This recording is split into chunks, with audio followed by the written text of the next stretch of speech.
Now we are overcast, but there is the steam going up the flue into the chimney lining and up out of the top of the chimney. So a good amount of his gas bill is heating the atmosphere.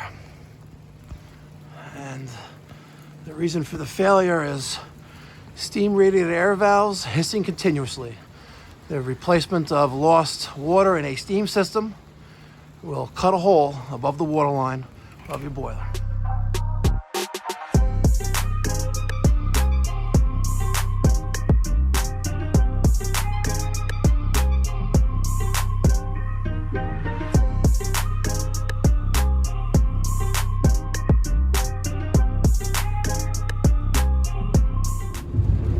What's going on, ladies and gentlemen?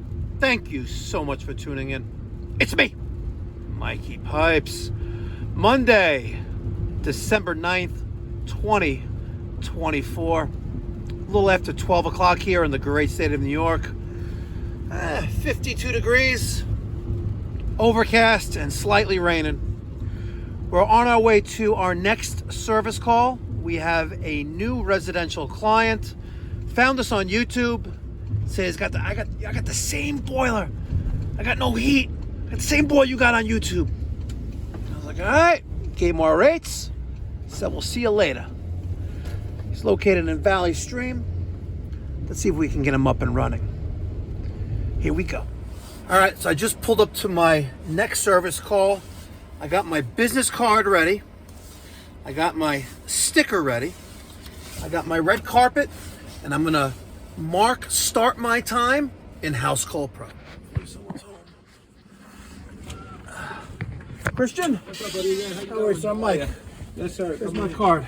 Thank you. And a sticker. A little wet out there. Starts to rain. Yeah, okay. How are you? I understand you got no heat. Yes, we do not. Okay. Please, lead the way. Set to heat. Set for 70, and it is 65 in here. When did it go out? Just this morning. Okay. Any recent service, repairs, maintenance? Nothing. How long have you lived here? Over 10 years. Okay. When's the last time the boiler was serviced? Over 10 years. All right. So you've lived here 10 years, and you've had no maintenance on it. No maintenance. So I take no repairs either in 10 years. That's correct. See? If you had oil, take a guess how often the oil guy would be here. Every year. other day. Every other day, you're right. I'm in the oil business. So. Oh, you really? Yeah. Yes, you know. Yeah.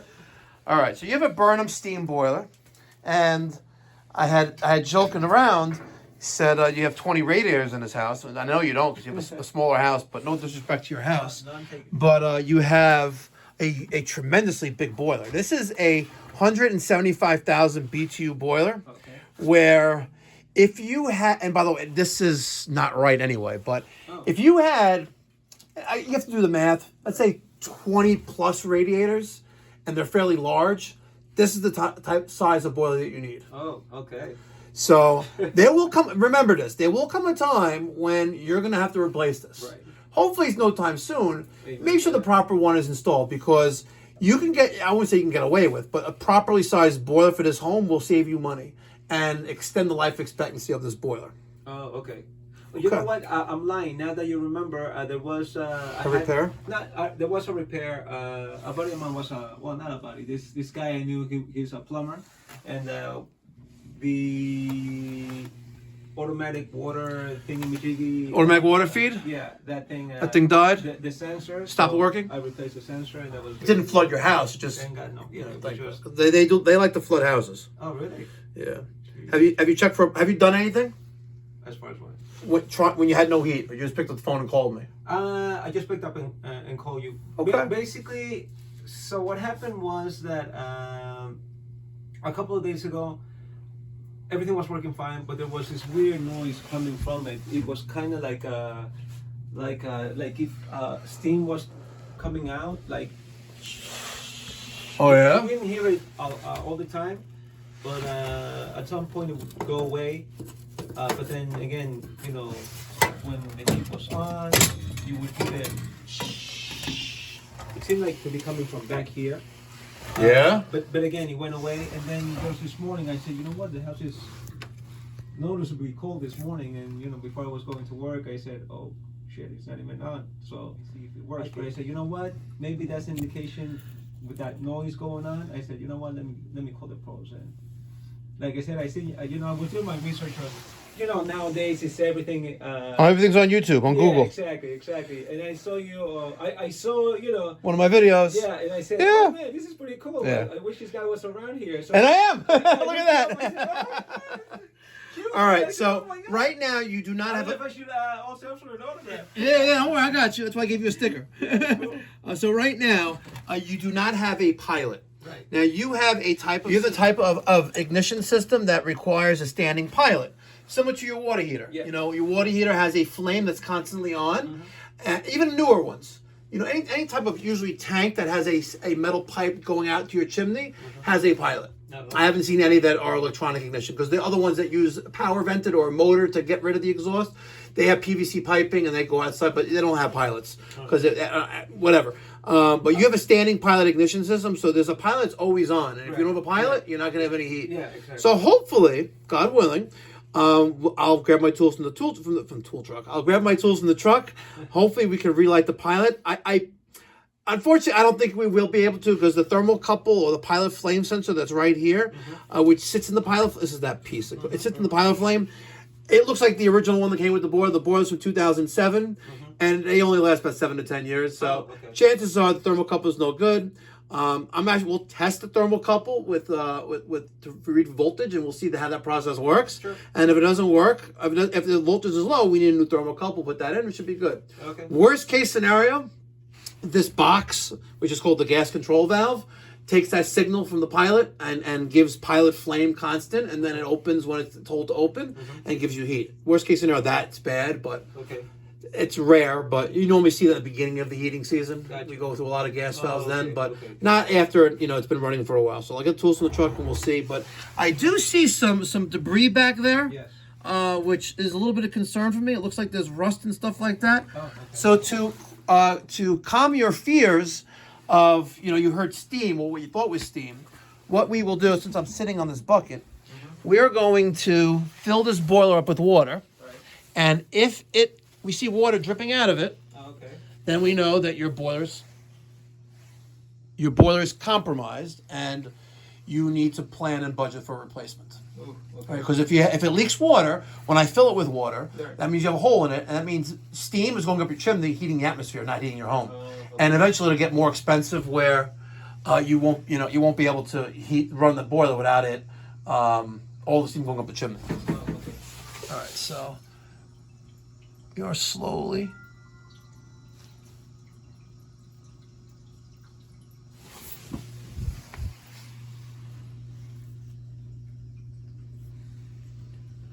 And I really hope we don't have anything dripping.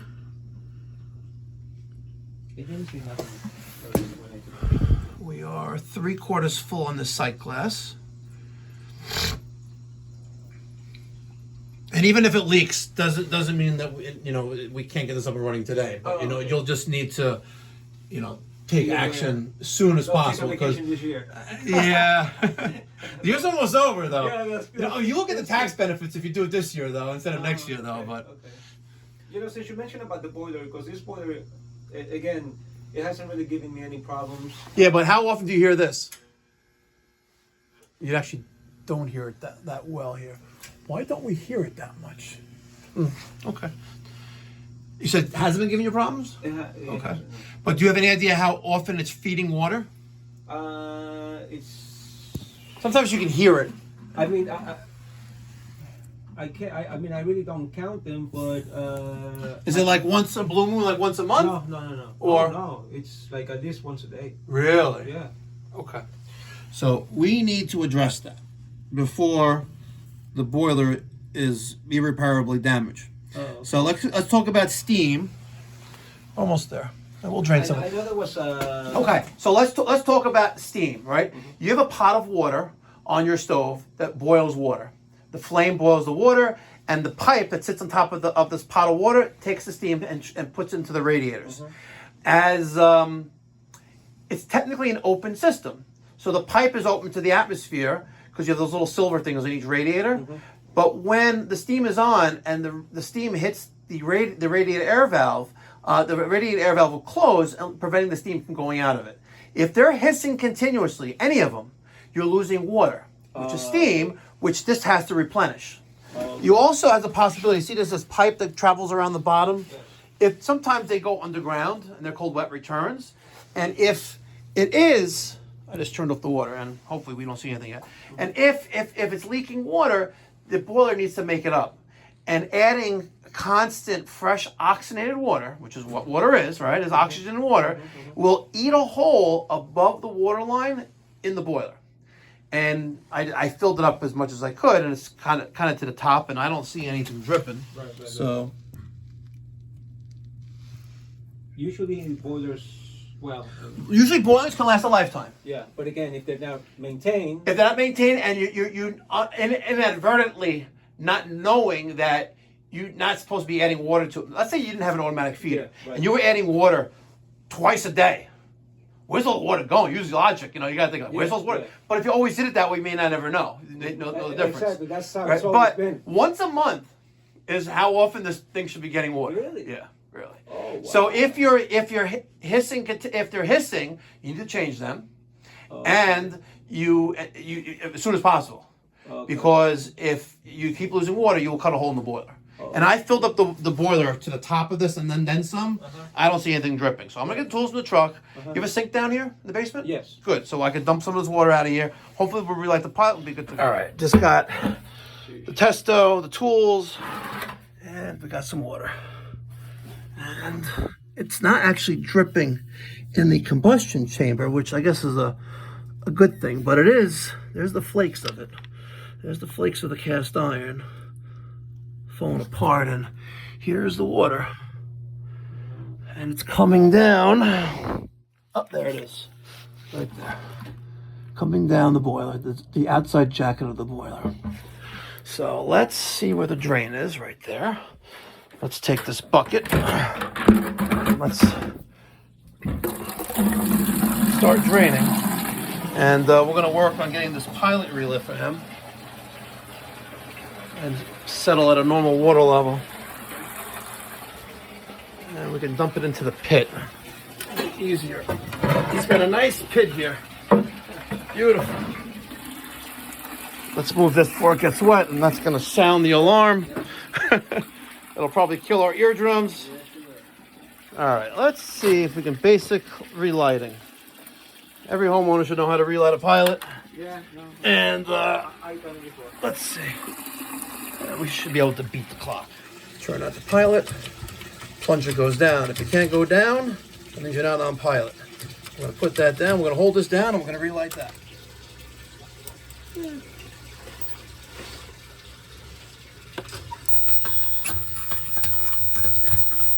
That's the pilot. Just close that valve. And let's see. All right, so there's the pilot. It's a nice blue flame with a small yellow tip, which is exactly what we're looking for. And I'm still holding down that plunger. Hold it down for about a minute, and that should stay lit. If it doesn't stay lit, we're going to check for voltage coming out of it. But since it's original, we'll just replace it. It's easier. Look, it actually stayed on. That never happens. It's crazy. All right. So, it doesn't mean it's not going to stay lit, but I was able to relight it, and I guess it's okay. Let's turn this to Houston. We have ignition. Look at that. All right, we had a long conversation with the homeowner. Let me show you the steam. Even though it's overcast and raining, you can still see it. Here it is. So you could just barely see it though, but on a clear day, that's heavy. There's the plane. The plane. It's a Delta flight too. But a good portion. Yeah, that's like, oof, that was a good little, you see it better in the camera too, by the way. It's like, I changed exposure a little bit. So yeah, it's. No, I definitely see it. Yeah. Going out, huh? So that noise, which sounds like running water, is steam leaving that crack or hole in the boiler and going up the chimney. And I don't know if you have a stainless steel liner in your chimney or not, but eventually it's going to collapse upon itself with all that water vapor going up it. If it's a terracotta liner still and not a stainless steel liner, which I doubt you have a stainless steel liner in there, and it's going to collapse. And then the sensor in the back of the diverter will go off, but the gases will come out of here first. So, number one, you have a 3 basement, first floor, second floor. Make sure you have 3 carbon monoxide detectors that are under 3 years of age or younger. Put the batteries in outside the house, so it zeroes out outside with fresh air. Okay. I usually do the ones that are plugged in. Yeah. Yeah, those are fine. Yeah. Yeah. Crazy. Took the flue off the top of the chimney, and yeah, you don't have a liner. No liner. So, wow, you can actually see the water vapor in the chimney. Let me get my flashlight. You can see how it's wet. The chimney itself is wet. Yeah, look, see. Yeah. Straight ahead, you see the little droplets of water on it? Yeah. Yeah, so to compound the problem here, you also need to put a chimney liner in your chimney. You do that? We'll bring a chimney company in. All right, ladies and gentlemen. Hope you learned something out of this video. My company philosophy is to leave no stone unturned. When we go on a heating service call, and it's a steam boiler, and we suspect there's a problem with the heat exchanger, fill it up with water. It's gonna take you a few minutes. You'll do your due diligence. Ask the right questions. It's like someone asked me the other day, Mikey Pipes, you hook up your refrigeration manifold to a central air system on every service call. Hell no! Why would I risk an issue and a slight loss of refrigerant when there may not even be an issue to address, right? Like if you can take out the thermocouple without having to take the whole pilot burner out and the burner out by getting your hand there and twist it off, you know what I mean? Thanks for watching, guys. Catch you on the next one. Be well, God bless, stay safe. If you want any stickers, email me, Mike at mikeypipes.com. Stickers are available. They're free of charge. If you can, and you're able to, you want to make a donation to the postage fund, a couple bucks, 20 bucks, whatever you want. Details in the description box down below. Thank you again, guys. Be well, God bless, stay safe.